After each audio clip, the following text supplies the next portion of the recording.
Assalamualaikum warahmatullahi wabarakatuh. Saya Aida Salsabila dari kelas Biologi B akan mempresentasikan tentang sejarah peradaban Islam prakemerdekaan di Indonesia. Dikarenakan sejarah peradaban Islam prakemerdekaan di Indonesia sangat erat kaitannya dengan awal masuknya Islam di Indonesia, maka di sini saya akan membahas tentang 3 teori datangnya Arab ke Indonesia. Teori pertama oleh Snook Horgrove yang mengatakan bahwa Islam masuk ke Indonesia dari wilayah-wilayah anak benua India. Tempat-tempat seperti Gujarat, Bengali, dan Malabar disebut sebagai asal masuknya Islam di Nusantara. Teori ini didasarkan pada pengamatan tidak terlihatnya peran dan nilai-nilai Arab yang ada dalam Islam pada masa-masa awal, yakni abad ke-7 atau ke-8. Snook juga mengatakan teorinya didukung dengan hubungan yang sudah lama terjalin antara wilayah Indonesia dan India. Teori kedua adalah teori Persia. Persia sering disebut sebagai tempat awal mula datangnya Islam ke Nusantara. Teori ini berdasarkan kesamaan budaya yang dimiliki oleh beberapa kelompok masyarakat Islam dengan penduduk Persia. Contohnya peringatan 10 Muharram sebagai hari peringatan wafatnya Hasan dan Husain, cucu Rasulullah. Teori ini meyakini Islam masuk ke Indonesia pada abad ke-8 Masehi, dan wilayah pertama yang dijamah adalah Samudra Pasai. Namun, kedua teori ini sangat bertentangan atau tidak sesuai dengan teori ketiga, yaitu teori Arabia, yang mengatakan bahwa Islam yang masuk ke Indonesia datang langsung dari Mekah atau Madinah. Yang artinya Islam masuk ke Indonesia pada awal tahun Hijriah, bahkan pada awal Khulafaur Rasyidin memerintah.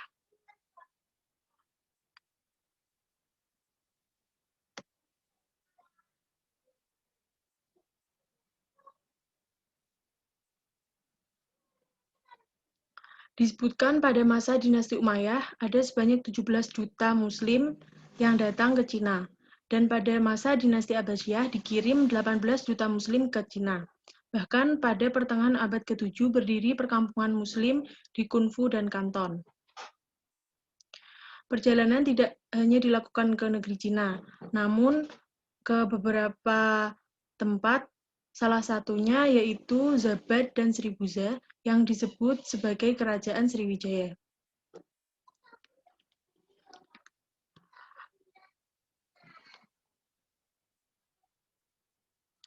Pada proses dakwah ini, tidak hanya dilakukan oleh para duta Arab saja, namun juga oleh para wali yang familiar dengan sebutan Wali Songo.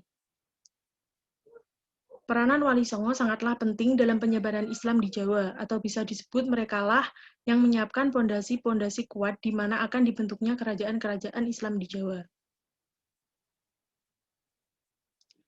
Setelah awal masuknya Islam yang cukup panjang, terjadilah Islamisasi.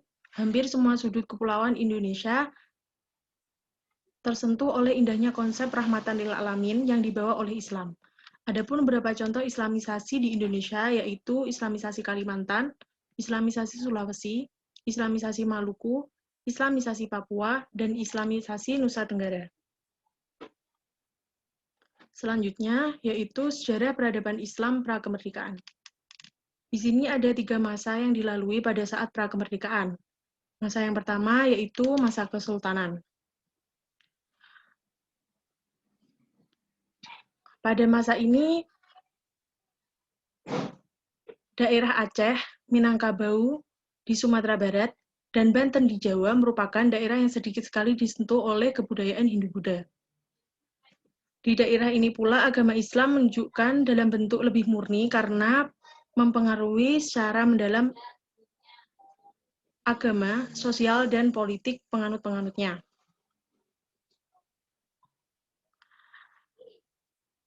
Di kerajaan tersebut, agama Islam telah tertanam dengan kuat sampai Indonesia merdeka. Nah, salah satunya Raja Banjar. Nah, dengan masuknya Islam Raja Banjar di Kerajaan Banjar, perkembangan Islam berikutnya tidak begitu sulit karena Raja banyak membantu dan menunjukkan fasilitas dan kemudahan-kemudahan lainnya.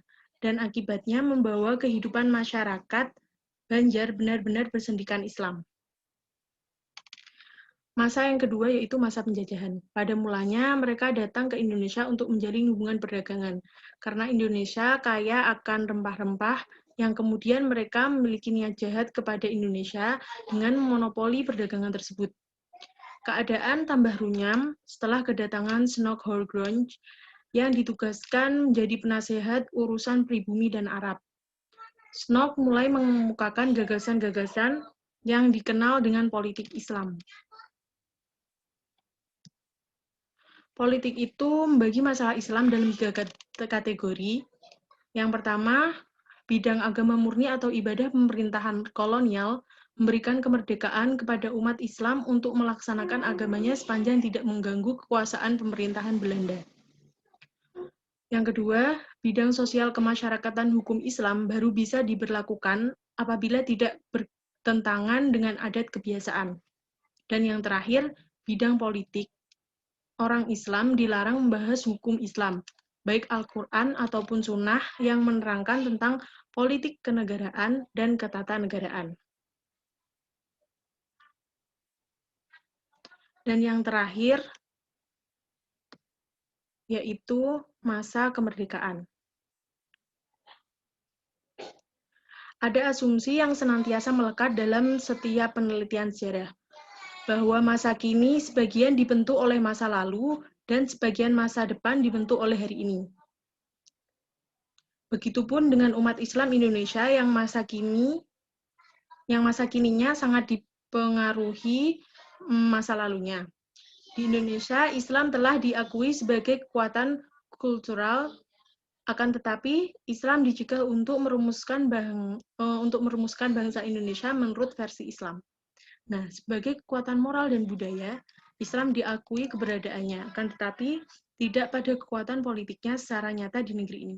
Sama seperti pada masa penjajahan Belanda sesuai dengan pendapat yang dikemukakan oleh Snok Horgrunge, Islam sebagai kekuatan ibadah atau sholat, atau soal haji perlu diberi kebebasan. Namun, sebagai kekuatan politik perlu dibatasi.